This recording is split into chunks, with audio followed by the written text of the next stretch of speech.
G'day there guys, it's your main man Markee and welcome back to another episode of r/AmITheA Arsehole. Now if you love today's bloody good content, I want you to sit back, relax, chuck a prawn on the barbie, and get ready for some spicy content. Let's go. Am I the arsehole for telling my wife to bring my youngest daughter with her? So I have two daughters, Elise who is 15 and Addie who is 4. Addie is also my wife's daughter and Elise is from a previous relationship. Elise used to only visit every other weekend, but 2 years ago, her mum died and she moved in with us. Since then, my wife has taken Elise out once a week to get lunch and dinner, and shop or get their nails done, or to go to the beach, as well as taking Elise out for ice cream or hot cocoa after her therapy sessions. My wife takes Addie out, but not as much as Elise, and when they go out, it's usually just to the park, then for ice cream or to the zoo. They are planning an overnight trip to a beach town a few hours away for Elise's birthday, and Addie is upset that she doesn't get to go. So I told my wife to bring Addie with her. My wife said Addie wouldn't like most of the stuff they do together, and even if she did, all of her attention would be on Addie and making sure she doesn't run off or get hurt. I told my wife that Addie is upset about not getting to go out with them, and she needs to make it fair.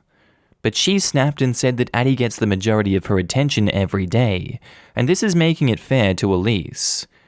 She left and is refusing to talk about this again, so I wanted to know if I was the arsehole. OP has offered the following explanation for why they think they might be the arsehole.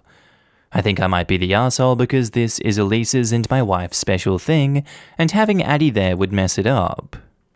I think she's given enough reason here to believe that what she's doing is the right thing, and that she does give Addie a lot of attention at home. I don't get how you can see that Elise probably needs a lot more help, given the fact that one of her parents have died, and you turn this around on her and your wife and say, you need to include the 4-year-old child more often. How dare you guys be so greedy as to not include our 4-year-old when our 15-year-old is grieving the loss of a parent and is needing therapy and alone time, or just one-on-one time with a parent. I don't understand why you have such an issue with this, OP. I feel like you are the arsehole in this situation and you need to leave both of them alone. You're the arsehole. Now in the comments, Cascapelis says, you're the arsehole.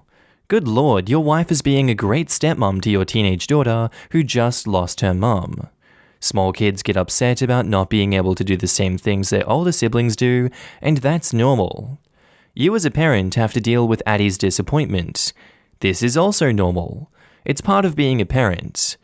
You now have a gift, the chance to spend time with your little girl one-on-one. Make it a daddy-daughter weekend.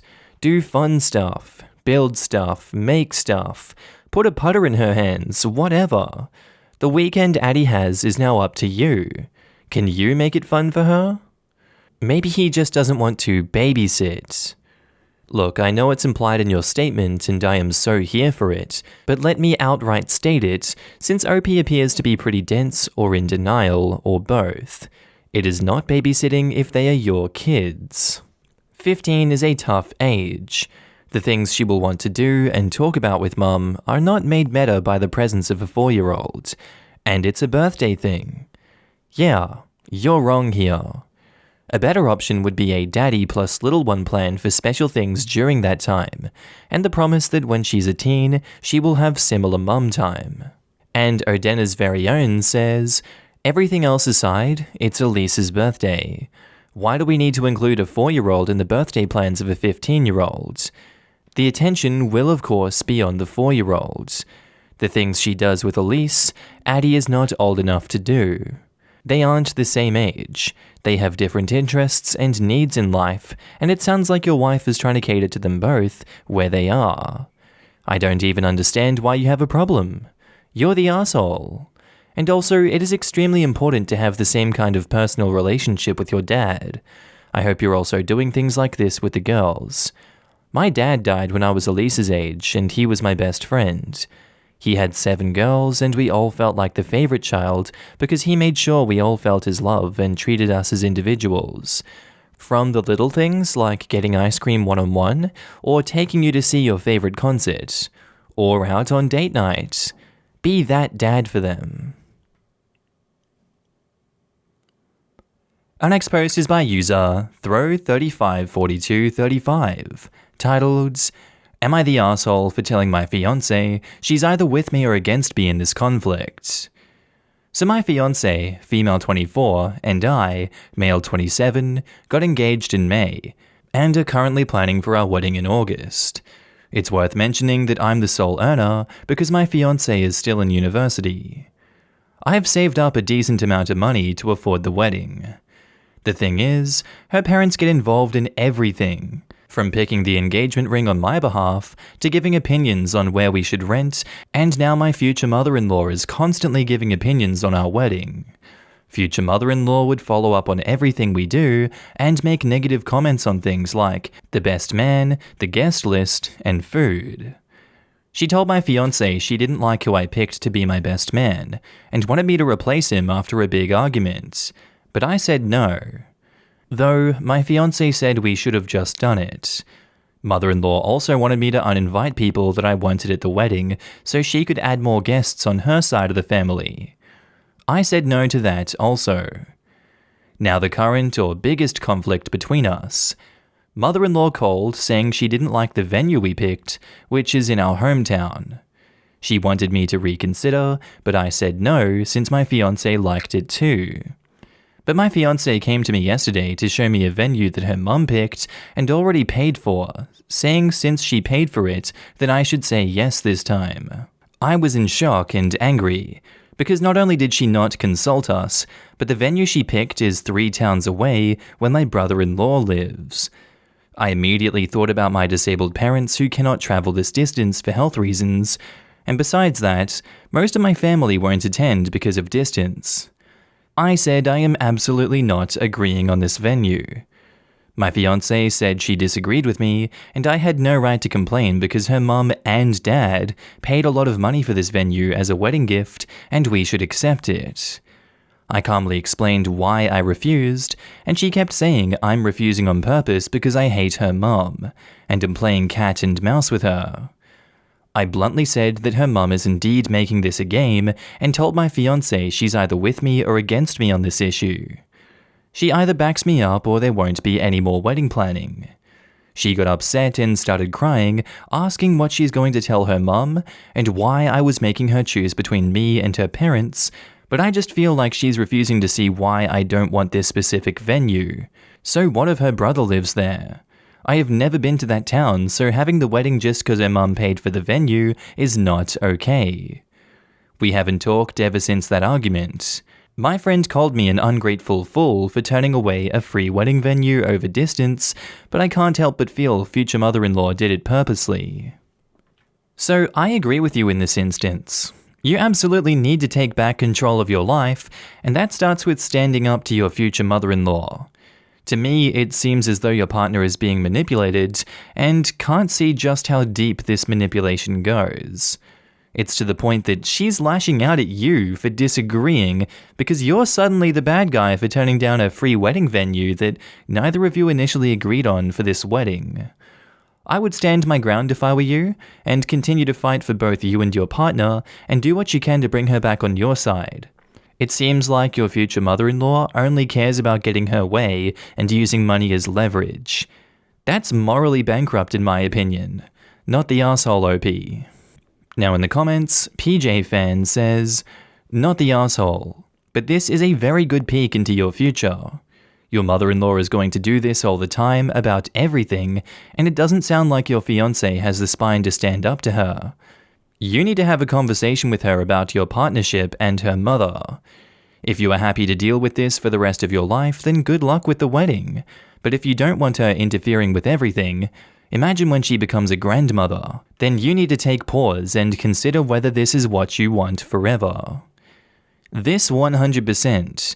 If she runs your wedding, she will have input on your future homes, kids, and their upbringing, and anything you do. She will have an opinion and try to control it. If you accept this, she knows that she's got you, and you'll be posting in Just No Mother-in-Law for the rest of your marriage. Not the asshole. Not the asshole, run OP, run. Your parents not being able to make it to that venue should be a clear deal breaker for your future wife and her parents. The fact that it isn't shows you just how little they value you, your family, and friends. Think about how this plays with buying a home, having children, and raising children. Look how much your future monster-in-law is trying to micromanage your life now. How is it going to be with the babies in the mix? Assuming that's your plan. If you're not planning on having kids, how is that going to go with her? Our next post is by user OKTackle6218, titled, Am I the asshole for trying to help my daughter lose weight? So I'm a 34-year-old male, and I have a 12-year-old daughter that we call Susan. She's a wonderful child. When I met her mum, I did my very best to know Susan, because her dad isn't in the picture and has no desire to be. I officially adopted her the day of our wedding, and I surprised her with it so she knew that I was now her dad and she was my daughter. Susan is normally an active kid, but since COVID and now summer break, I've noticed that she will stay on the couch all day watching TV, playing video games, or just do much of nothing. Because of this, she's gaining a very noticeable amount of weight.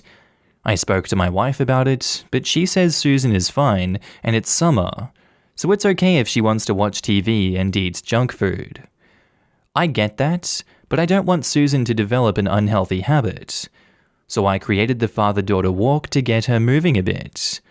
We talk about the day, what's going on, things we would like to do, and so on for about 30 minutes. Slowly, I turned the walk into a jog, then a run. Susan struggled at first, but now she can keep up with me. I love it since she's getting a bit of workout every day, and I get to spend time with her.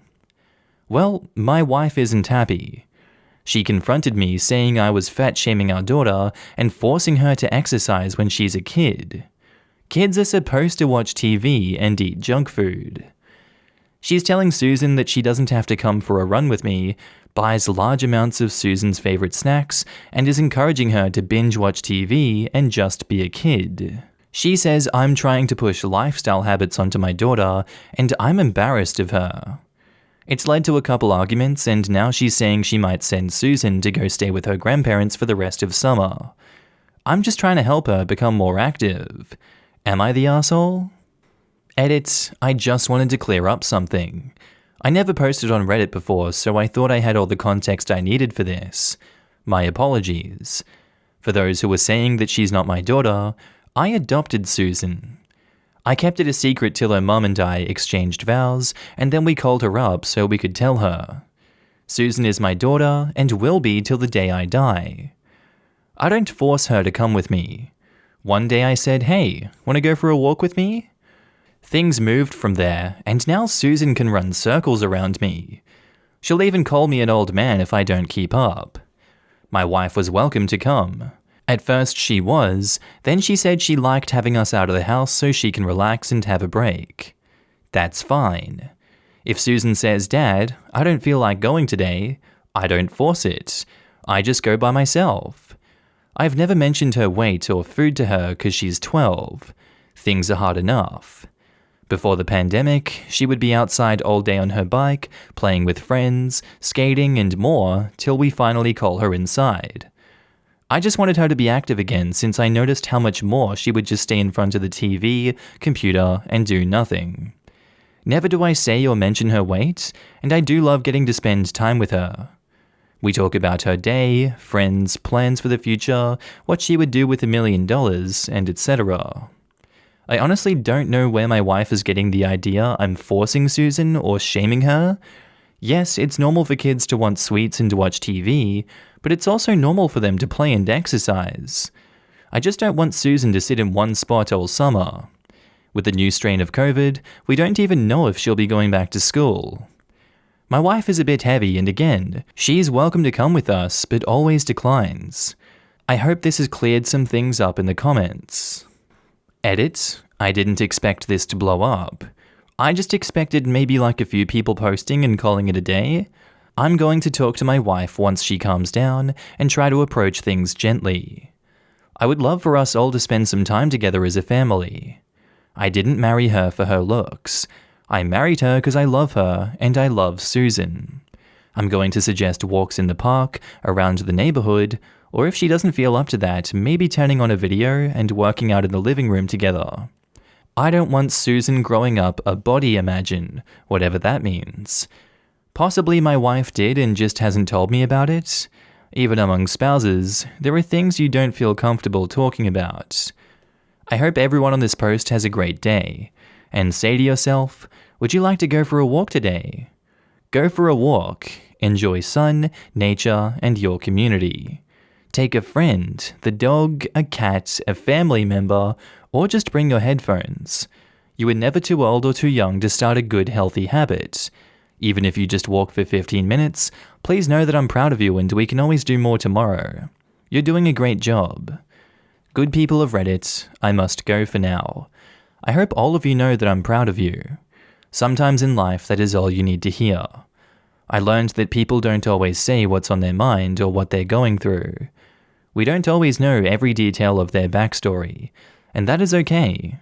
Just continue to encourage them, be proud of them, and tell them you're doing a great job.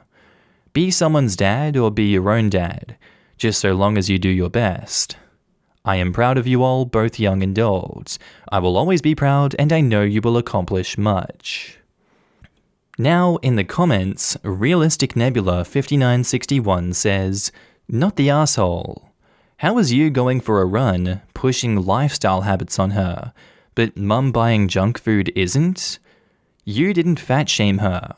You created an activity for both of you to do together, and unless you left significant facts out, she likes it. So yeah, unless she had to be coaxed into running with you and hates it, not the asshole. A healthy, active lifestyle is the best thing to push on your kid." Also, to be honest, Susan sounds a bit depressed. Who wouldn't be? And activity can help brain chemistry. This. It's okay to take a break once school is over. I was once in her position and I really would have liked my parents to help me the way that you're trying to help Susan to get back on her feet. Also, it's really good to establish this kind of healthy habit at a young age. It'll probably stay with her forever and help her keep her physical and mental health in shape. Not the asshole. It's 30 minutes and you do it with her. I think that's a nice way to bond. I'm wondering if that's the problem. Mum is jealous. Maybe the daughter has shared how much she enjoys time with her dad.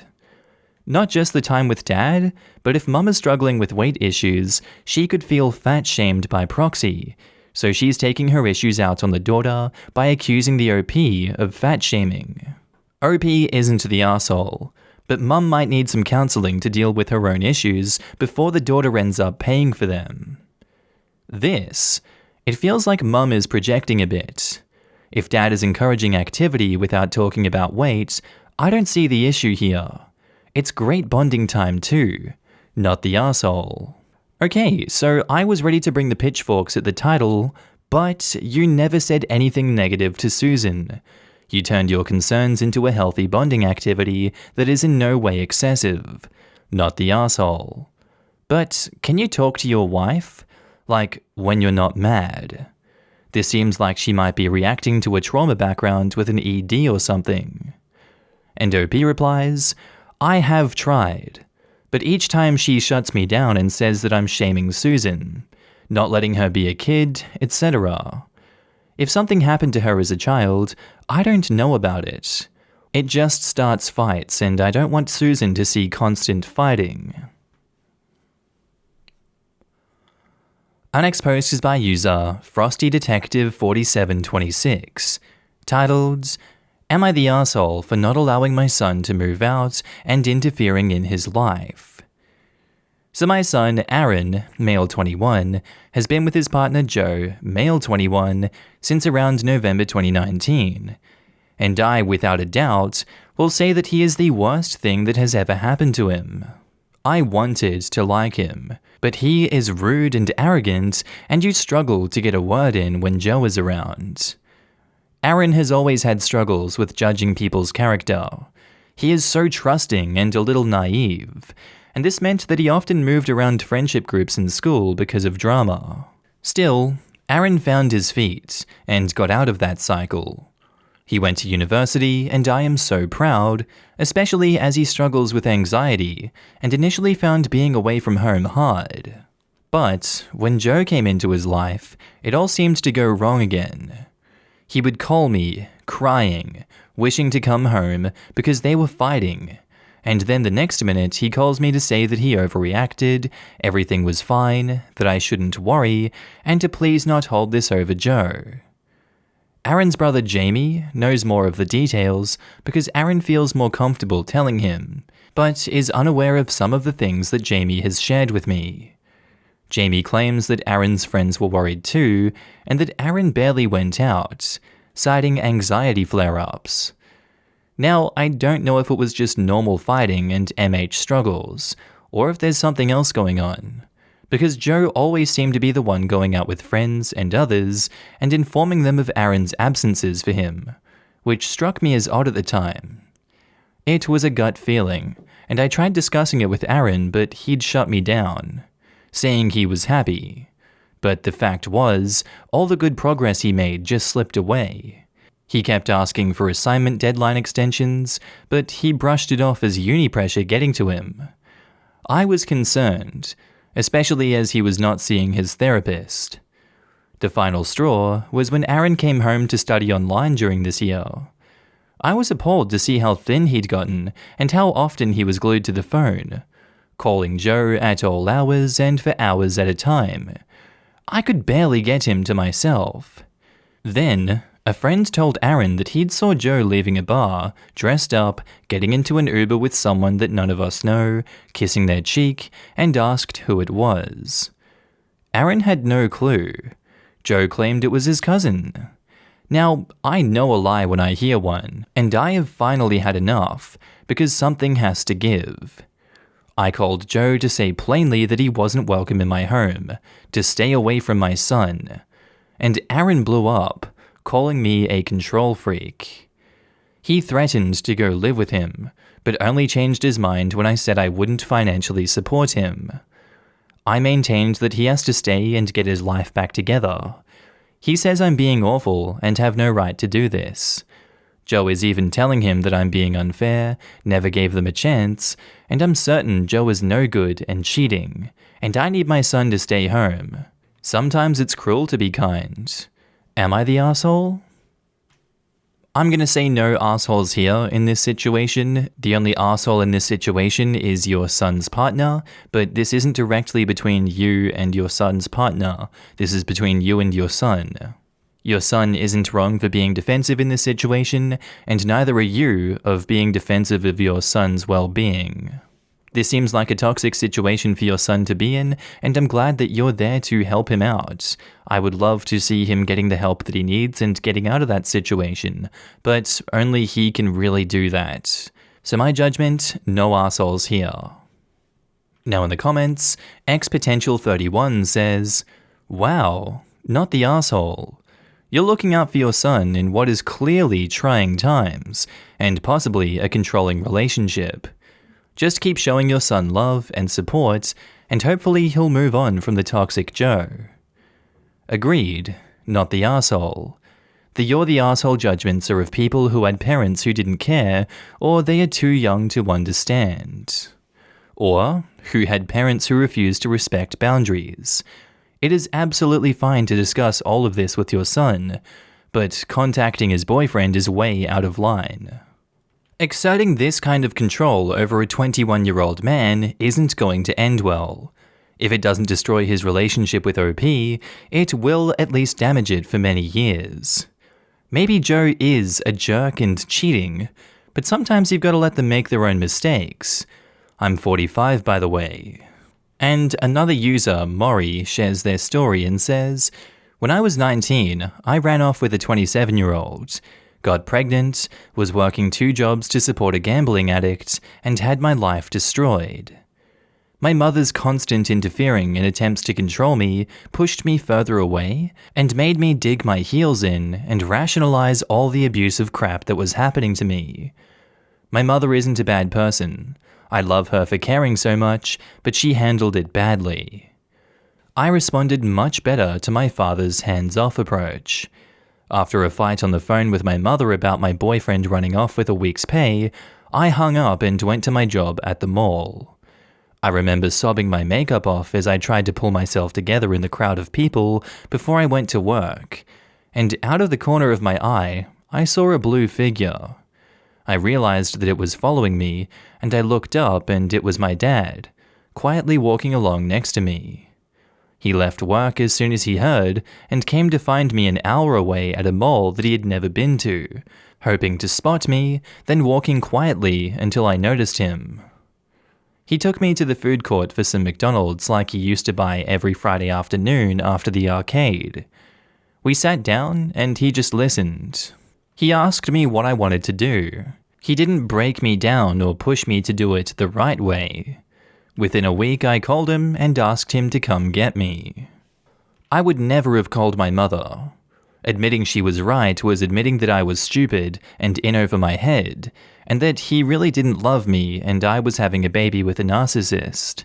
I wasn't ready to face that. Sometimes you gotta let them make their own mistakes and give them an opportunity to come to you. Don't just abandon them to their fate or hold your tongue completely. I'm a mother to a 21-year-old myself now. That baby I was pregnant with is all grown up now. It's hard when they're hurting themselves. It's hard when other people hurt them. But I've found a lighter hand works best. Thanks, Dad. And edit, and thanks, Mom. I know you were doing what you thought was right, and I'm glad you're my best friend.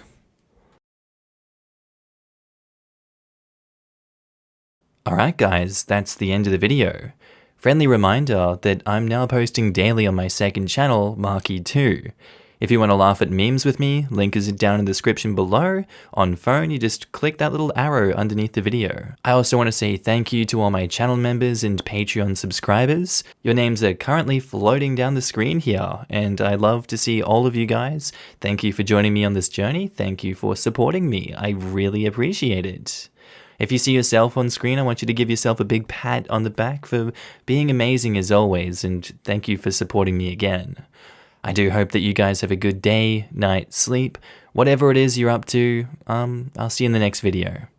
Bye.